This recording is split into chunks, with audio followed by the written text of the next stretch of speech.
Olá, telenauta da TV ABCD. Nós estamos aqui quinta-feira, dia 22 de novembro de 2012. No ar, mais um Educar para Ser Grande aqui pela TV ABCD em São Bernardo do Campo. E eu lembro que o Educar para Ser Grande, para quem ainda não nos conhece, está no ar sempre ao vivo, às 11h30 da manhã, todas as quintas-feiras. E a nossa função, o nosso objetivo é levar a você informações sobre educação e aí no sentido mais amplo da palavra. Por isso é muito importante a sua participação, tanto ao vivo como em sugestões de pauta para o nosso programa. Você pode fazer isso ao vivo pela linha aqui de sugestões que nós temos, opinando, dando sugestões em tempo real pelo canal aberto abaixo da tela. Basta você fazer a sua pergunta, preencher os dados, enfim. Essas sugestões podem ser, inclusive, tema do próximo programa. E a qualquer tempo você pode enviar sugestões, críticas e pautas para o e-mail sandra@sandracabral.com.br. Além disso, você pode também curtir a nossa página no Facebook, a página do Educar para Ser Grande. Desta forma, vai acompanhar o programa e também receber notícias atualizadas sobre educação. Bom, vamos aí aos destaques do programa de hoje. O Educar para Ser Grande desta quinta-feira tem um quadro fixo. Todas as quintas tem um quadro fixo. E no de hoje, assunto bem atual, que interessa a todos, mas gera discórdia entre os educadores. Educação digital e o uso de celulares e tablets nas aulas. Quem vai falar conosco sobre o tema hoje é o Suintila Valinho Pedreira, ele que é professor de Física na rede estadual do governo do Mato Grosso do Sul. No segundo bloco aqui do Educar para Ser Grande, nós vamos conversar ao vivo, aqui no estúdio, com o Rubens Vastein, ele que é professor assistente da Faculdade de Medicina do ABC, na disciplina de Neurologia. E ele vai falar conosco sobre um tema bastante relevante, déficit de atenção e dislexia. E você vai poder participar com perguntas, eu já disse, aqui pela linha direta ao baixo aqui do nosso vídeo. Bom, vamos então começar o programa de hoje. Eu começo com uma informação importante para todos. A Rede Municipal de Ensino de São Paulo, que é a cidade mais rica do país, cresce menos no IDEB, que é o Índice de Desenvolvimento da Educação Básica, que é a média do Brasil. É isso mesmo. Ou seja, a situação é vergonhosa para uma capital da importância de São Paulo. Por isso, a nova secretária municipal de educação da capital paulista, a Cleusa Repúlio, confirmada para o cargo pelo prefeito eleito Fernando Haddad do PT, vai ter um grande desafio, que é promover um salto de qualidade no ensino dado pela rede municipal. Bom, entre os anos de 2005 e 2011, só para que você entenda, que compreende aí as gestões de José Serra, do PSDB, e de Gilberto Kassab, do PSB, as escolas da cidade de São Paulo tiveram evoluções menores, não só no IDEB, mas também na nota de matemática nos dois ciclos, de primeiro à quarta série e depois da quinta à oitava série. E São Paulo tem o maior orçamento municipal do país. O orçamento municipal de São Paulo é de 42 bilhões de reais. Bom, e aí a gente chega naquela questão que a gente já abordou aqui, mas que vamos abordar muitas outras vezes, que é a questão do investimento na educação. A gente sabe que atualmente a União, os municípios investem 5% do orçamento na educação. Está parado lá no Senado um projeto que já foi aprovado pela Comissão de Orçamento da Câmara, um projeto que prevê 10% do PIB aplicado na educação, ou aplicados na educação. Por isso a gente tem que lembrar disso e começar a pressionar o Senado para que aprove esse aumento do investimento na educação. Agora, no caso de São Paulo, o problema a gente percebe que não é só de dinheiro, é de gestão. Então, a gente tem que também tentar entender o que está acontecendo nas cidades brasileiras, que tem péssima gestão da educação, e para a gente promover movimentos que partam mesmo da população, porque quem está indo para a escola são os nossos filhos, os nossos sobrinhos, enfim, as nossas crianças, né? Então, elas precisam de uma educação muito melhorada. A gente tem que começar a se mobilizar, porque se depender dos nossos governantes, a educação vai ficar como está, porque há governo que quer dominar completamente a população, não interessa cidadãos que tenham educação, cidadãos que façam reflexão, associações e, obviamente, críticas. Então, interessa à população ter educação para poder levar, para poder conduzir o seu próprio caminho. Então, no Senado, esse projeto de lei que pode destinar o dobro de dinheiro para a educação. E a gente tem que se preocupar com gestão. Eu, por exemplo, sou radicalmente contra a progressão continuada. Então, acho que a gente tem que começar a pressionar para que esse tipo de educação caia. As crianças têm que ter avaliação para elas se interessarem pelo ensino. Então, para que uma progressão continuada? Isso não está funcionando. A gente vê no caso de São Paulo, por exemplo. Bom, e agora eu lembro que em todos os programas a gente tem um quadro com um especialista abordando temas diferenciados. E o tema de hoje é o uso da tecnologia durante as aulas.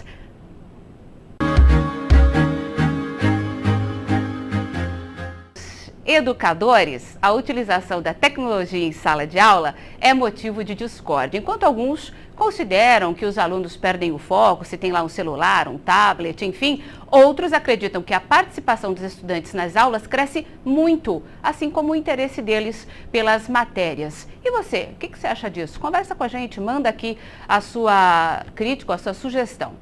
O professor Suintila Valinho Pedreira, que é professor de Física na rede estadual do governo do estado de Mato Grosso do Sul, não só é a favor do uso da tecnologia, como celulares e tablets nas aulas, como ele mesmo lança mão de tudo isso em favor dele na matéria que ministra Física aos alunos. Olá, professor Suintila, muito obrigada pela participação aqui no Educar para Ser Grande. E eu gostaria muito que o senhor contasse para a gente, desse sua opinião sobre a forma de como a tecnologia pode funcionar numa aula como a sua. Olá, Sandra. Muito obrigado pelo convite, pela oportunidade que você está me dando de poder discutir um assunto muito interessante que eu particularmente gosto muito, que é o uso das tecnologias em sala de aula. Sandra, hoje em dia nós estamos cada vez mais conectados, cada vez mais interligados por vários meios digitais. E é muito natural que os nossos alunos dominem isso, que eles utilizem isso em grande escala. Para nós, professores, seria muito bom se nós pudéssemos aproveitar essa disponibilidade natural que os nossos alunos já têm de usarem essas tecnologias para podermos, junto, transmitir as informações que nós gostaríamos que nossos alunos dominassem. Então, eu vejo aí a grande utilidade das tecnologias, das novas tecnologias em sala de aula.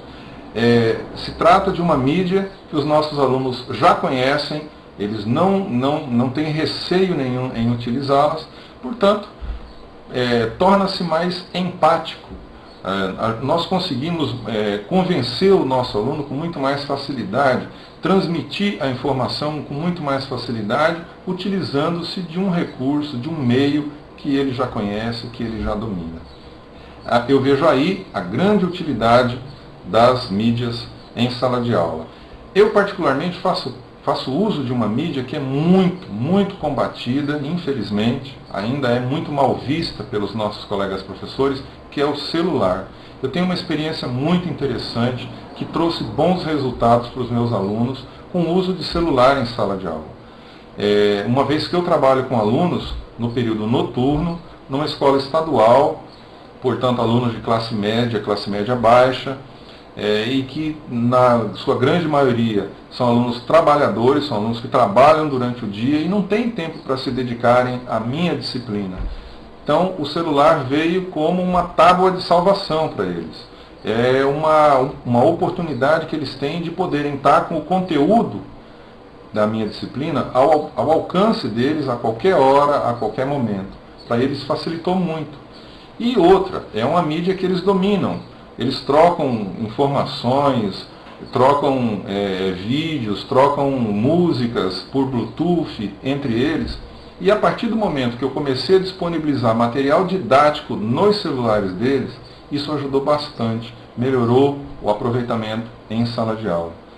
Mas infelizmente, ainda tem colegas nossos que têm muita reserva com relação ao uso dessas novas tecnologias. Na minha modesta opinião, isso não passa de receio, aquele receio natural que todos nós temos quando nós vamos utilizar uma coisa que nós não dominamos.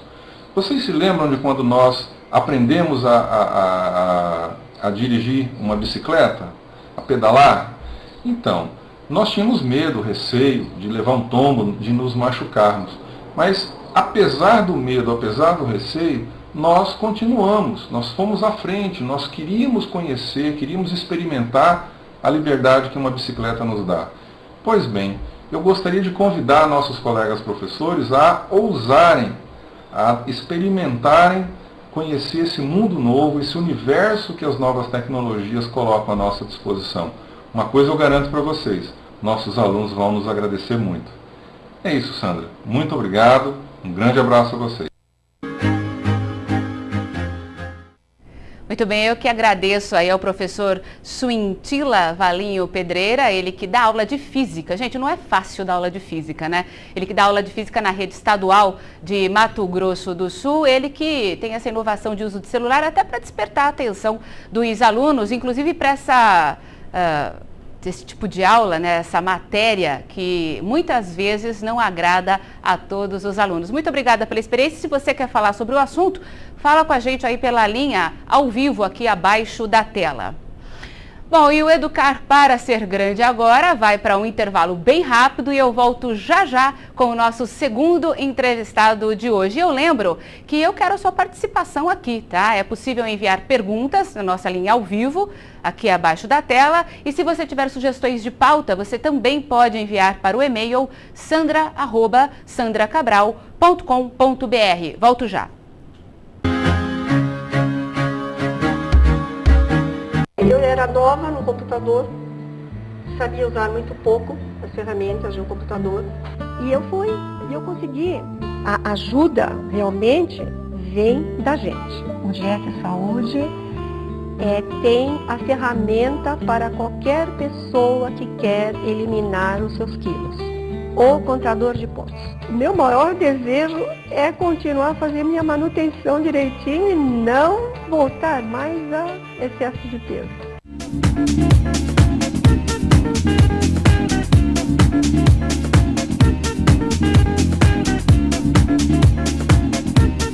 Nas grandes cidades, quase não há tempo de encontrar os amigos com calma e tranquilidade.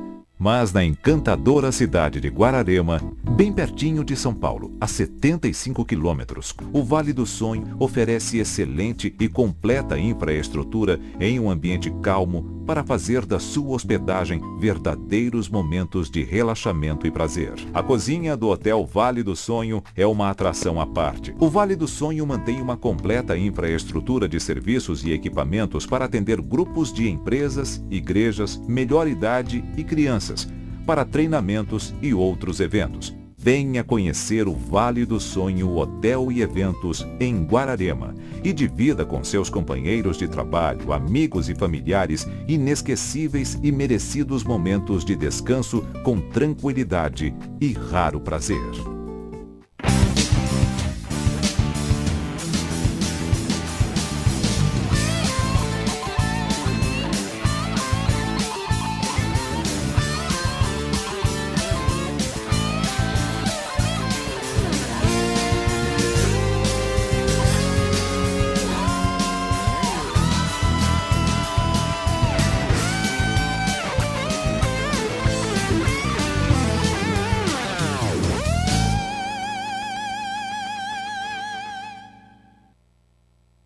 Colégio São Carlos.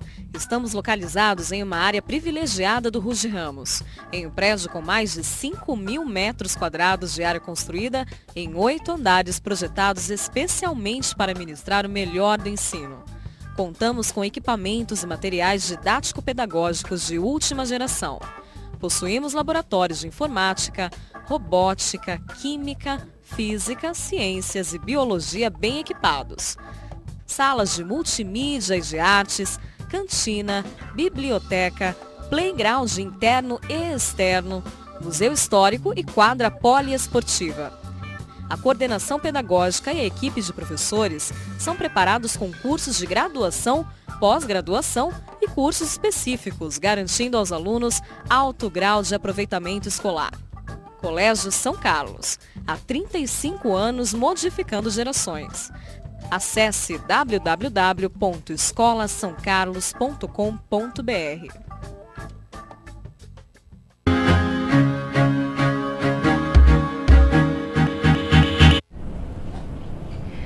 Olá, voltamos aqui com o Educar para Ser Grande, segundo bloco do programa. A gente segue junto sempre às quintas-feiras, às 11h30 da manhã, sempre ao vivo.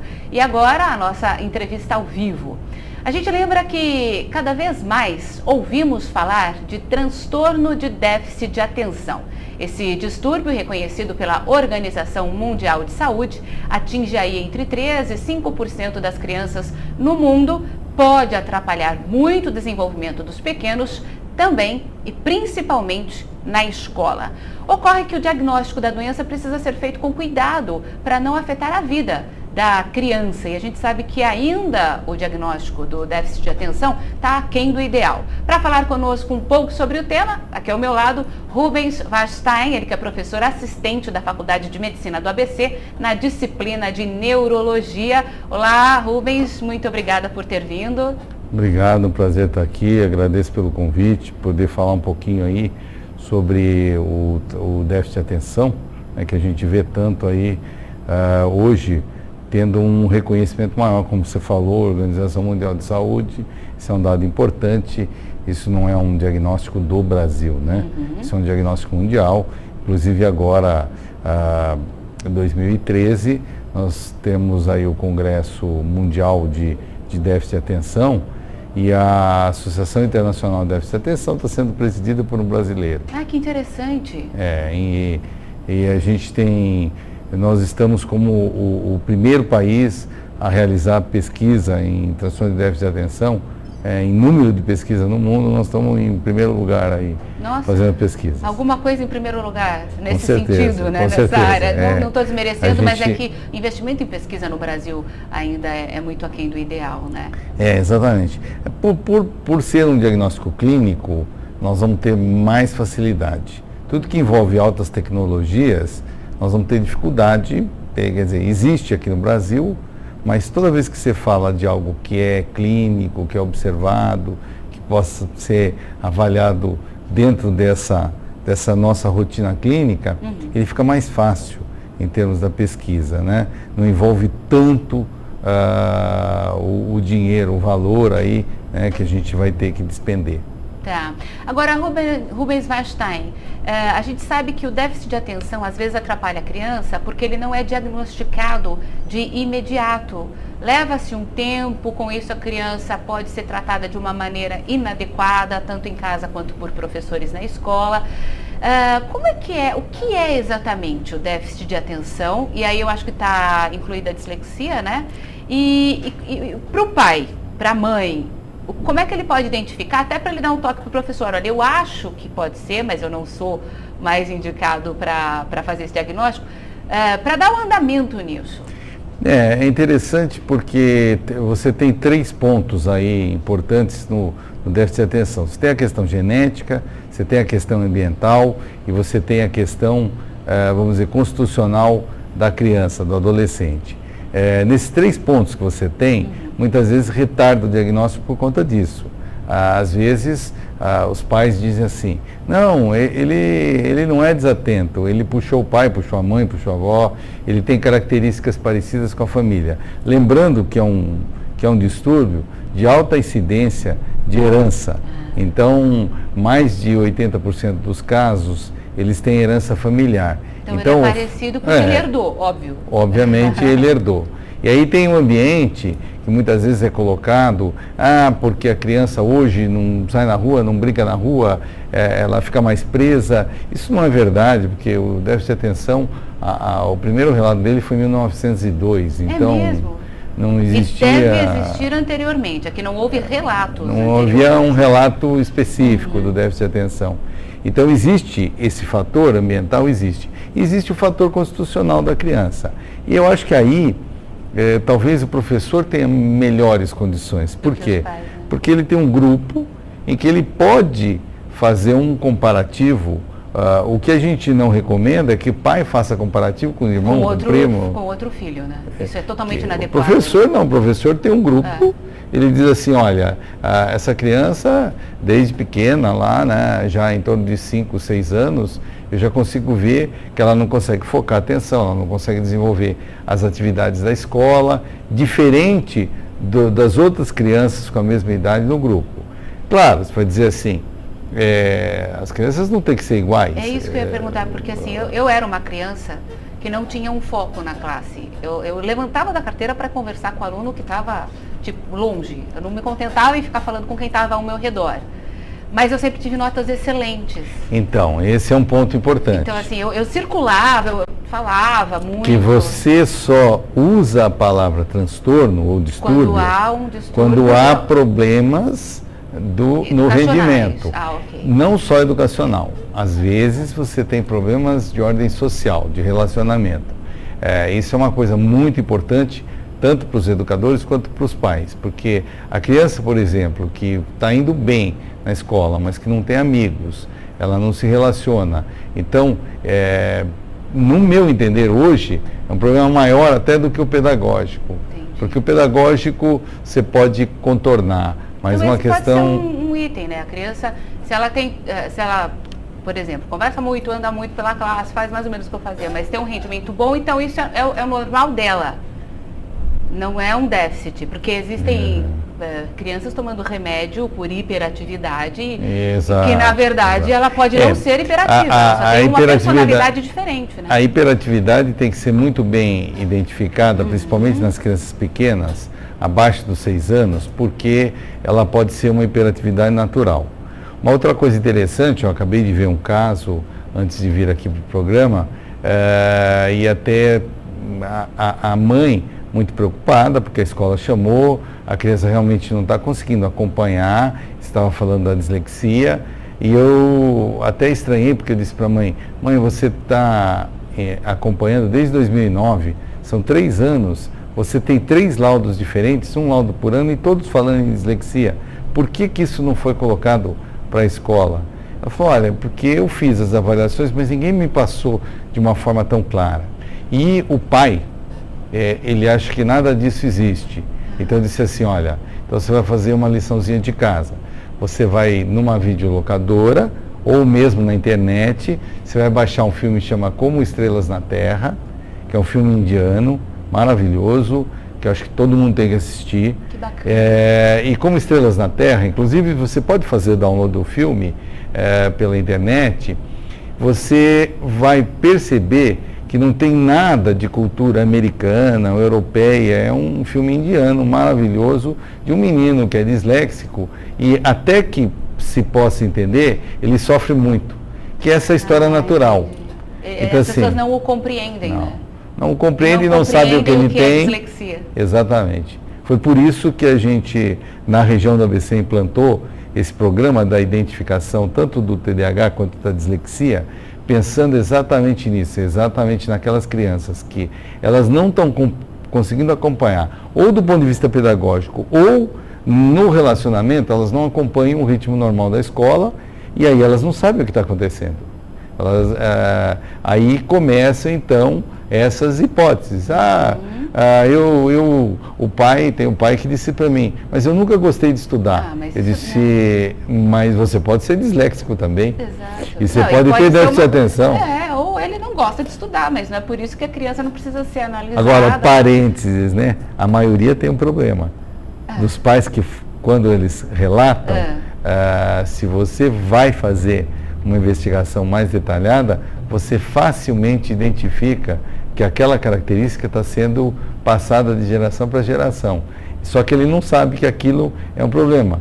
Então, em gerações anteriores, às vezes os pais falavam, não está dando para estudar, então vai trabalhar e pronto. Hoje em dia não dá para fazer isso, né? Você só trabalha se você estuda, né? Hoje em dia as portas não se abrem mais tão facilmente para quem não tem um curso superior completo, pós-graduação, especialização. As pessoas precisam estudar. E eu acredito até, Rubens, a gente está conversando com o Rubens Weinstein, ele que fala sobre isso porque ele tem essa cadeira na universidade, na Fundação ABC, ele que é neurologista. Rubens, tem esse problema, né? Os pais acabam tendo essa atitude repetitiva, eles não param para pensar, não, realmente meu filho pode ter, eu não passei por um tratamento, mas o meu filho pode passar por um tratamento. Falta informação, né? O que dá para fazer em relação a isso? Eu acho que, por exemplo, esse programa é maravilhoso. Eu sempre gosto de estar em todos os programas, em matéria. Eu acho que é importante porque, assim, falta informação. Vou te dar um dado rapidinho. Estados Unidos fez uma pesquisa sobre o quanto da população conhecia o transtorno de déficit de atenção. 70% da população, 68%, já tinha ouvido falar sobre transtorno de déficit de atenção. Gente, 78%. 70%.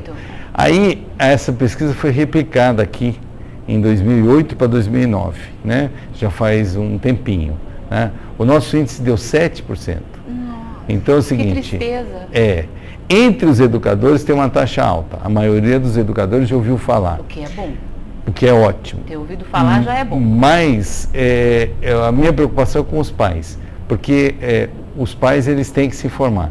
Nós criamos um site, numa das ações que a Faculdade de Medicina fez, foi um site que teve milhares de acessos aí, chama www.atençãoprofessor.com.br. Vou repetir, www.atençãoprofessor.com.br. Exato, que fala sobre o TDAH. Então, claro, os educadores entraram em massa, os educadores têm muito interesse, tem palestras com especialistas no déficit de atenção, e aí... Tem uma pergunta aqui, professora, a gente está quase no fim. Pode ir. Então, assim, tem que falar e falar um pouco mais sobre déficit de atenção. Muito. Então, se você estiver interessado, entra nesse site, porque ele é legal. Temos várias perguntas aqui. Eu quero agradecer ao Luiz Silveira, que está parabenizando o programa. Também a Adriana Franco, a nossa colega aqui, a Adriana, que tem programa às terças, às 11 horas. Obrigada, Adriana. Também a Juliana de São Paulo, ela diz o seguinte: a criança tem déficit de atenção, por qual motivo? O senhor disse, é passado de pai para filho, o senhor já respondeu. Muito obrigada pela participação, Juliana. Renato Gabiani, ele também parabenizando o programa. Obrigada, Renato, que acompanha a gente sempre.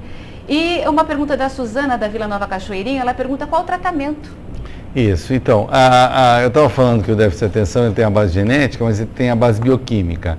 Aí você tem uma disfunção num dos neurotransmissores, que é a dopamina, e também na noradrenalina.